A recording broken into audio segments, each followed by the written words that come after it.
Kok lain memang orang Minang ko baradai. Syarat mangato adai memakai. Kecek syarat. Terlepas daripada khilafiah perbedaan para ulama yang ambo yakini, walau banyak mazhab mengatakan berpendapat, ambo yakini solat berjamaah hukumnya wajib bagi para laki-laki. Di mana dalil wajibnya? Yang pertama, syarat mengatur surah Al-Baqarah ayat 43, wa aqimus shalah wa atuz zakah warka'u ma'ar raki'in. Ada 3 perintah dalam surah Al-Baqarah ayat 43. Wa aqimus shalah, dirikan solat, hukumnya kita sepakat wajib hukumnya. Wa atuz zakah, tunaikan zakat, kita sepakat wajib hukumnya. Warka'u ma'ar raki'in, cerita tentang orang solat lagi. Warka'u ma'ar raki'in, apa maksudnya? Rukuk bersama orang-orang yang rukuk. Apa maksudnya? Solat berjamaah hukumnya wajib bagi laki-laki, terutama orang yang balaga mengaku adai, santiang jo adai. Jangan balaga jadi nini mama alim ulama cerdik pandai. Kalau nak tiba subuh berjamaah otak gadang. Semestinya di Indonesia ko, bahkan di dunia ko, orang yang paling soleh, orang yang paling takwa semestinya orang Minangkabau. Sebab yang punya falsafah adai bahasa nijo syarat, syarat bahasa nijo kitabullah, syarat mengatur adai memakai, cuman orang Minang yang punya, orang Arab ni nak punya tu. Santiangnya orang Minangkabau ko, Pak. Santiang orang Minangkabau ko. Terus yang tak sembahyang seminggu sekali tu orang itu. Yang hari-hari hidupnya jual anjing, orangnya tu. Betul Ustaz kasana menyebut anjing, tak perlu diterjemahkan wawaw. Kalau anjing sebut anjing, Pak. Ya. Dalam Al-Quran disebutkan surat Al-A'raf 176. Famathaluhu kamathalil kalbi. Orang yang lebih cenderung kepada dunia dan menurutkan hawa nafsunya rendah, perumpamaan mereka seperti anjing, kata Allah. Famathaluhu kamathalil kalbi. Tidak perlu dibuat seperti wawaw. Allah katakan anjing, sebut anjing. Jangan awak lebih bersantun, lebih beradab, perlu awak merasa lebih beradab daripada Allah Subhanahu wa taala. Caliak beko di rumah surah Al-A'raf 176. Allah sabut di situ anjing. Orang yang waktunya habis untuk urusan dunia. Pai baburu talok jauh-jauh, menengah kaji nak talok, sama juan jiang kecil Allah. Maka tak heran kalau ada yang soto juan jiang sampai nak tahu mana orang mana nanjiang, sama jo bantuannya. Masyaallah muslimin. Mohon maaf, sidang jamaah Jumat rahimakumullah. Kaji kau harus sampaikan dia apa? Dia orang Minangko yang bercaliklah banyak makan basi. Basi pakak, basi turiak, basi mada. Kok cerita di rantau nak tangguang orang Minang kok yang paling santiang agamanya. Oh, kami orang Minang nak akan tagadai akidah kami doh. Alun tagadai akidah sembahyang seminggu sekali. Alun tagadai alun pindah agama tu sembahyang seminggu sekali. Alun pindah agama tu juan jiang jo hidup sehari-hari. Kok berang yang punya anjing, kok berang seorang je lah. Kok mati tagang seorang je lah. Bila ketobat lah, bila kesadar je lah. Mujuar saji kau tak ada yang buat anjing. Masyaallah muslimin yang dirahmati oleh Allah. Itu yang pertama. Tauhid. Apa tauhid itu? Segala sesuatu yang dianggap, yang disamakan dengan kedudukan Allah sebagai Tuhan. Yang lebih dicintai, yang lebih ditaati, yang lebih ditakuti. Tempat bergantung yang dianggap bisa mendatangkan rezeki, yang dianggap bisa menahan gunung Merapi. Ya, seperti gunung Merapi di Jawa, ada Mbah Marijan katanya penjaga kunci pintu gunung Merapi. Di gunung Merapi kok sia kuncinya di bagian datuk sia macik kuncinya tu. Masyaallah muslimin segadang kuncinya tu.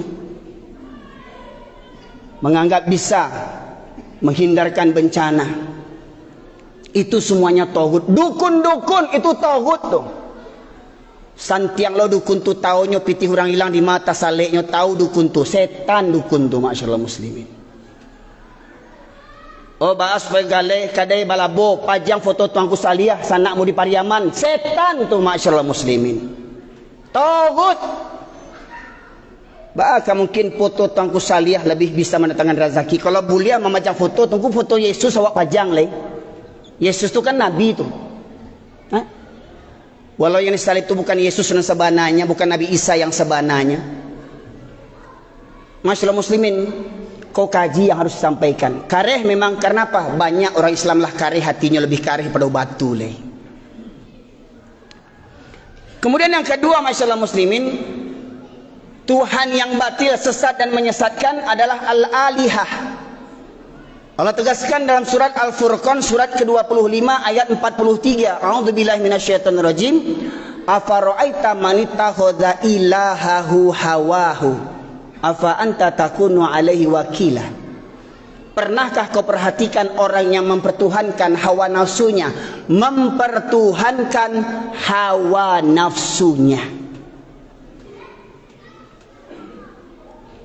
Malam pak di waktu subuh jago solat kamu saji, atau tidur di rumah, atau solat di rumah?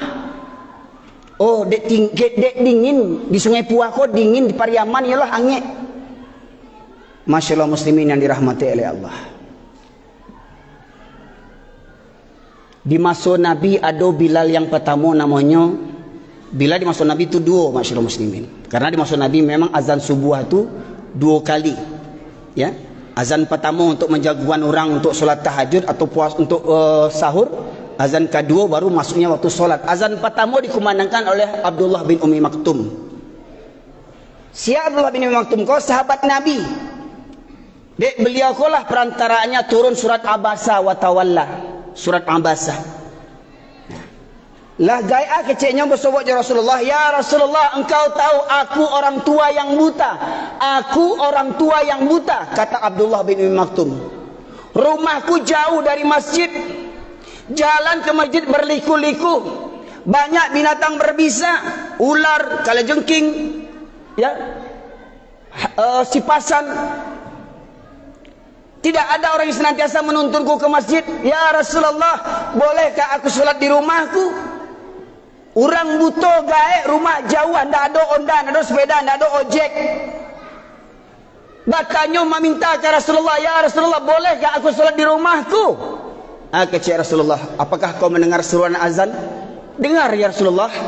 Tidak ada keringanan bagimu untuk sholat di rumahmu.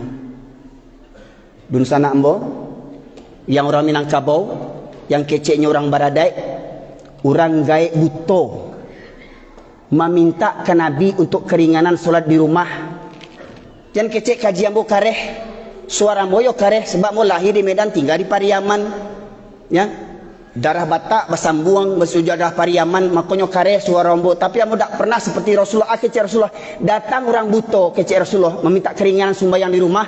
Kecek Rasulullah, apakah kau mendengar suruhan azan? Dengar Rasulullah, tidak ada keringanan bagimu untuk solat di rumahmu. Orang tua buta tidak dapat keringanan solat di rumah. Hei kalian para pemuda, sehat, rumah dekat masjid, mobil mewah banyak, motor banyak, kekayaan banyak, tidak ke masjid. Kau lebih buta daripada Abdullah bin Umi Maktum. Rumah bertetangga dengan masjid, kalau istilah orang tinggal mulumpe, dia tiba di masjid. Indak jo barang kek leh.